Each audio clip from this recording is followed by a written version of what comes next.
Hey, so in this video, I'm going to go through a number of differing templates for CTA head and neck. So this is a very commonly performed exam in neuroimaging, acute neuroimaging, and it's very, from the standpoint of evaluation, going through the actual imaging, it's quite complex. It's a lot of anatomy. You're covering the head and neck arteries, veins, the upper chest, the soft tissues of the neck, the intracranial compartment, a whole bunch of bone. There's just a lot, right? So being really efficient with reporting this is very important, especially since this exam type is critical for basically stroke evaluation. So I'm going to start with our institutional template, which is quite good. And I'm going to go through and talk about some of the advantages and potential disadvantages of what we've got here, and then I'll go through some examples from colleagues and that people have developed otherwise, and then I'll talk about one I use, and then some other kind of experimental, more kind of exploratory formats I've been looking at, and I'll talk about some other approaches I've seen, kind of in a big picture sort of way, because this is an ongoing area where at least I as a neuroradiologist, I continue to try and figure out how can I,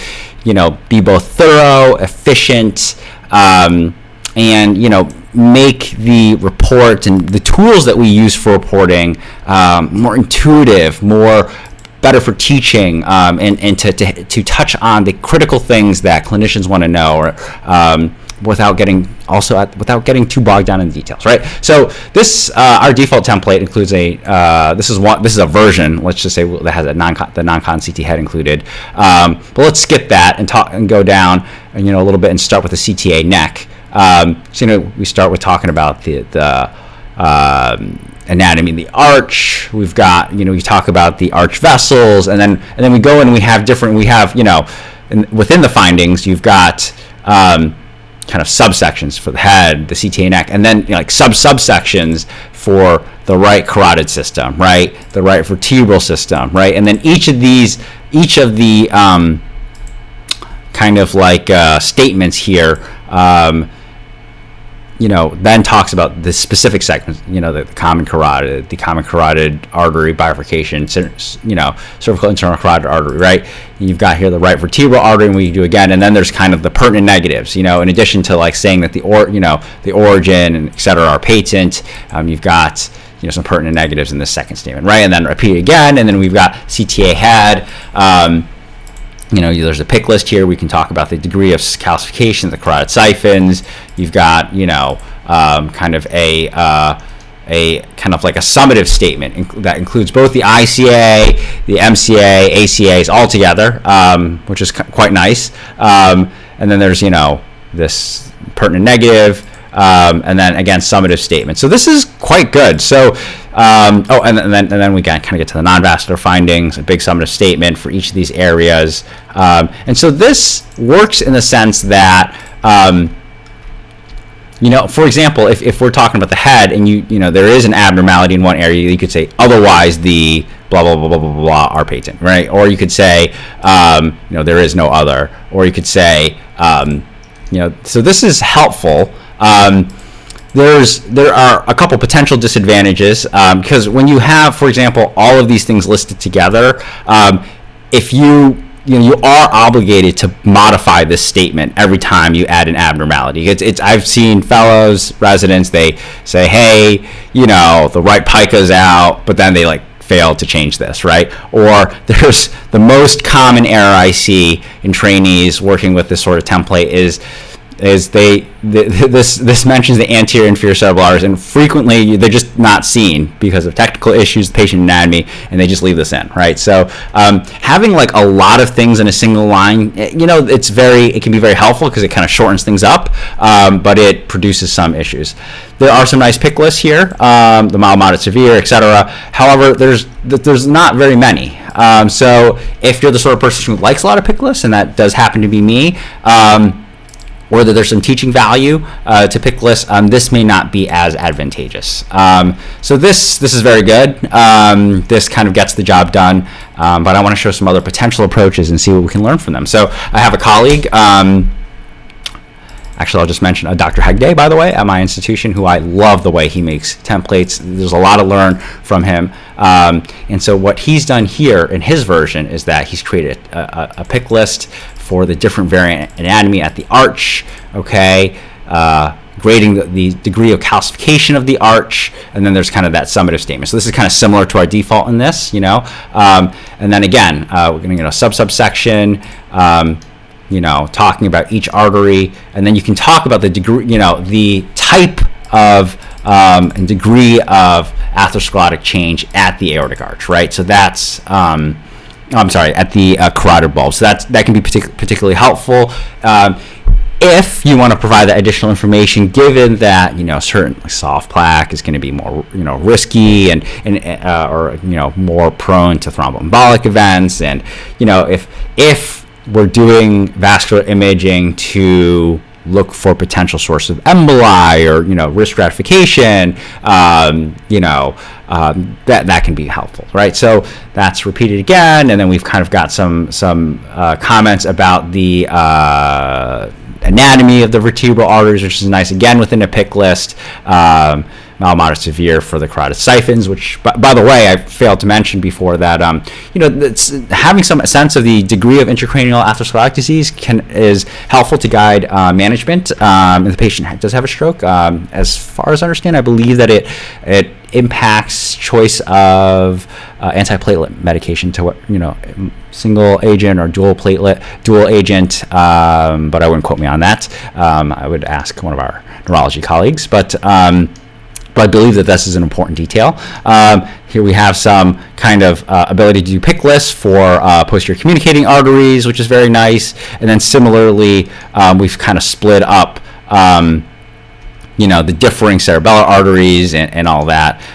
So this is quite nice. I like this. This is a little bit, I would say that this, I kind of like a line-by-line approach.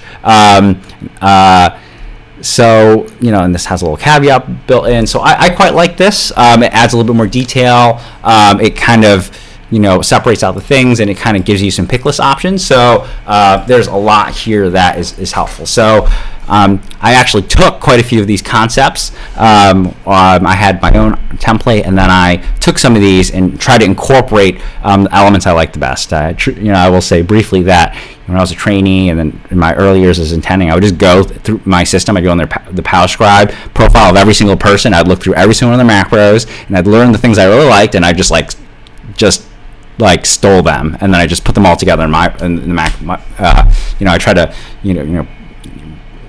conglomerate them into the things that I liked in a macro for myself. So let me give you the example of the macro that I use. And of course, it's only one approach, so certainly, no one needs to report or use tools like anyone else. And truthfully, let me say briefly that I have seen reporting styles from other people at other institutions that are very brief. They say like the neck arteriovasculature is patent without the absence of this or that, or they say the right and left, the carotid systems and the vertebral artery system. So, I tend to like to have each vessel have its own line, so then I can click on that vessel line and then make the change if that vessel is affected, and just leave the other pertinent negatives in the template so that any clinician reading knows that, what is positive and what's negative. But let's go through briefly the template I use. So here, it's kind of like, it basically follows my search pattern, right? We start with the aortic arch, and kind of similar to my colleagues' template, you can grade the degree of calcifications. All of these blank little things here are optional. So what I like to do is that if you don't want to talk about the arch anatomy, I kind of allow myself and anyone who uses my template to just avoid changing anything. So if you want to leave it empty, you can. So you don't actually have to talk about the arch anatomy unless you really want to, you think it's going to matter. Oops, I think I've turned on my dictation, so let me turn that off. And then similarly, things are patent, etc. And then I like to allow people to choose the degree of stenosis or to free dictate it. And then talk about, again, optional if people want to talk about the plaque, and then even provide some other less common things. There are some impact to the tortuosity, or whether there's, any evidence of fibromuscular dysplasia, or less common stuff, right? So this goes basically every single artery gets its own line, so that if there is an abnormality, you can just select the line. And I've also included pick lists for like the degree of atherosclerotic narrowing at the origins, or if it's not well evaluated, stuff like that. Similarly, so like my style is very much every artery gets its own line, so these are each on their own line, and then, the degree of atherosclerosis can be mild, moderate, marked, or I could add severe here. Some people don't like marked, or, and then like, if there's multifocal, diffuse, and sometimes I find myself saying, oh, there's just atherosclerosis everywhere, and I just want to indicate that there's just like diffuse, mild, or if sometimes there's some irregularity that would be concerning for vasculitis. These are kind of uncommon things to say, but, I similarly like to include some potential wording around whether there's just that fetal pattern of circulation with PCOMs, though I don't commonly do this. So what I typically like to do is leave these certain sorts of things optional. So the blank fields are kind of like optional things. You can include them, you don't have to include them, but they're there. And I typically, by the way, like to include reminders for myself to check for the incidental delivery of contrast to the venous sinuses, because like venous sinus thrombosis is like a really important finding to see if it's there. It can be explanatory for quite a number of presentations that we do get CTA head and neck for, so I leave a reminder. We have a lot of examples at our institution, or my institution, where that is an incidental finding, that is acute and actionable and potentially explanatory in many scenarios. I also really like, these are not totally developed, but like the most common incidental thing that is like requires follow-up on these sorts of exams is like either lung nodules or here thyroid nodules. So I've got like differing things for thyroid nodules that do or do not require follow-up, and so this is some nice kind of boilerplate language that I include. If I choose this one, then I also give further details about thyroid nodules, and then based on the patient's age and other factors like saying their subcentimeter or whatever, based on the guidelines, that's kind of evidence that they don't necessarily need follow-up, right? And then so this is another reminder to look for PE, which is a not super rare finding that we see on these sorts of exams incidentally. And then similarly, I've kind of got, by the way, I leave some, again, optional things for people to talk about the degree of intracranial atherosclerosis, and then otherwise, negative, or they can talk about, the degree of atherosclerosis, or, at the arch or at the carotid bulbs. Again, if the exam was done for looking for potential embolic sources or evidence that the patient might have had maybe an embolic event, right? So this is what I use on a day-to-day basis to do stroke work. This is a set of tools that helps me. I will say that I've seen from other institutions and other people have used other approaches that are quite different. I mentioned that are much even more structured, or that these are all sentences, and a lot of my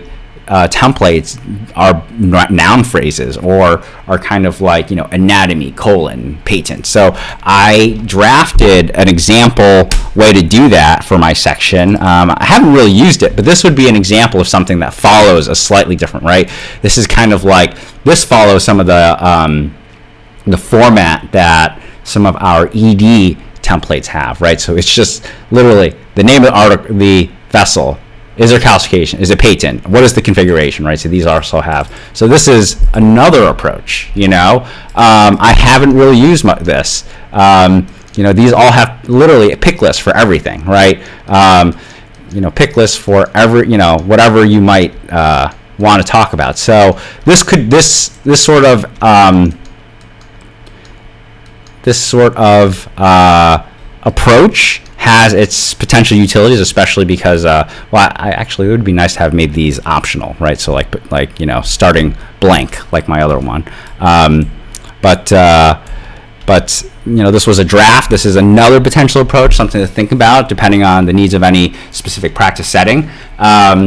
But this was, that's more of an experimental thing. But I have seen people from other institutions have templates and have approaches that look like this, and I think this is really interesting, something that maybe in the future I'll be looking to kind of develop further and then kind of use more at my institution. But this is the one that I use on a day-to-day basis. And I'm among the, I would say, more efficient reporters of the acute stroke work with CTA, turning around those pretty fast. And I quite like that work, in fact. So, and I think it's in part because I've really thought about and put a lot of time and effort into developing tools that really mirror an intuitive approach, at least that follows my search pattern and kind of prompts me to stop and think at certain places. So that's that. Maybe those, not any particular reporting style or template, but what you might think, if this is an area where you'll be working, you might think about what tools and what format and what reporting kind of mechanics would be most advantageous for you. Frequently, when I'm attending and we have different classes of fellows, I frequently find that some of our most kind of thoughtful and efficient fellows and actually even my colleagues, attending colleagues, the ones that do a really great job and are both efficient and accurate, they often take the extra step to think about how they can build tools that are most advantageous for themselves. So I would encourage you either to think about that for yourself or, steal tools and hack them together as I've done. And all of that is in service of your providing better care, providing the highest level of care you can, and then ultimately that benefits the patient and whatever health system that you're a part of. Okay? Well, I hope you learned something there, and these will all, or at least mine and maybe all, at least some selection of these, and definitely mine will be available, linked in the the video description and the online repository. All right, well, thanks for listening. All right, bye-bye.